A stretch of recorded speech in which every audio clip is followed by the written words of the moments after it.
Le plus grand événement annoncé de la fin de l'année 2019 a bien eu lieu ce vendredi 13 décembre.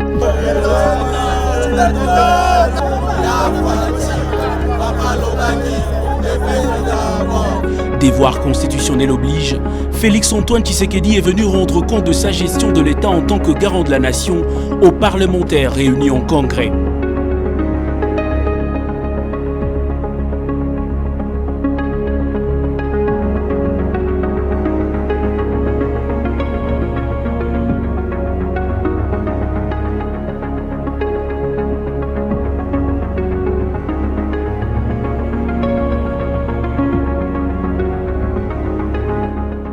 « 403 députés et 89 sénateurs présents, le quorum est atteint, la plénière peut alors commencer.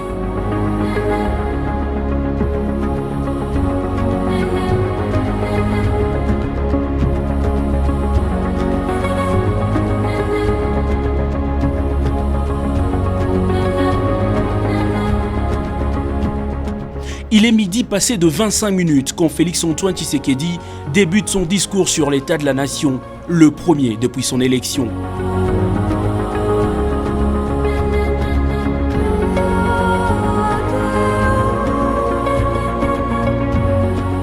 Le président de la République commence par saluer les efforts de paix consentis depuis son arrivée au pouvoir il y a 10 mois et 20 jours. Il rend ensuite hommage aux forces armées de la République pour leurs multiples sacrifices avant de saluer la mémoire de toutes les personnes décédées dans les circonstances diverses, notamment les tueries barbares, crashs et catastrophes naturelles, et pour qui il a demandé à l'assistance d'observer un moment de silence.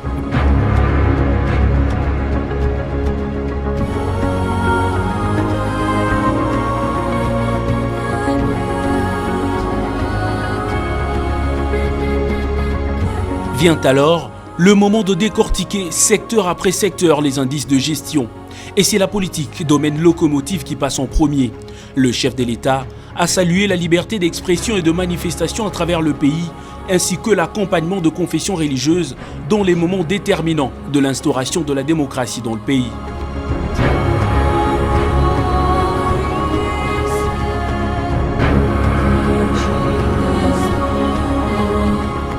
Sans transition, le président de la République passe de la politique à la sécurité en annonçant de grandes mesures prises pour mettre fin aux poches d'insécurité dans le nord et sud Kivu. De l'installation de la zone opérationnelle au cœur de provinces touchées à la permutation des officiers militaires, tout est mis en œuvre pour en anéantir l'ennemi, a rassuré le chef de l'État. Dans le domaine économique,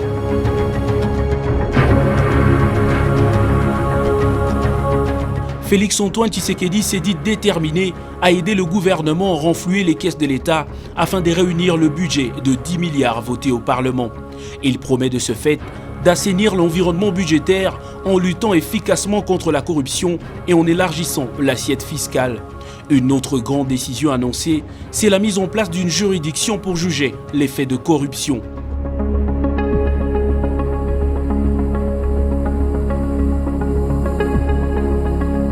Le contraste de pays riches, population pauvre qui caractérise la RDC doit changer, a insisté le président de la République. Il faut utiliser le sol pour soutenir le sous-sol, a dit Félix-Antoine Tshisekedi, qui a annoncé plusieurs projets dans le secteur agricole et des mines. Parlant de l'éducation, le chef de l'État a salué la mise en œuvre de la gratuité de l'enseignement qui a permis de scolariser, jadis exclus du système éducatif.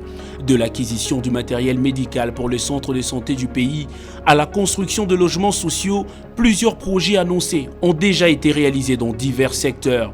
Le Congo, avec son potentiel, représente la réponse à plusieurs défis majeurs du monde, a poursuivi Félix-Antoine Tshisekedi, qui s'est félicité de l'image reconstituée du pays dans le continent et ailleurs à travers une diplomatie agissante.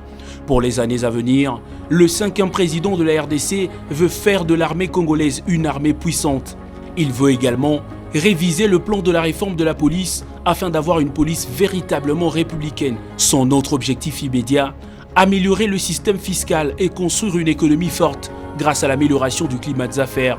Dans sa conclusion, Félix-Antoine Tshisekedi décrète 2020 l'année de l'action, de la justice pour tous et du combat contre la pauvreté. Après 2h34, le grand oral s'achève. Le garant de la nation s'est bien acquitté de son devoir de redevabilité.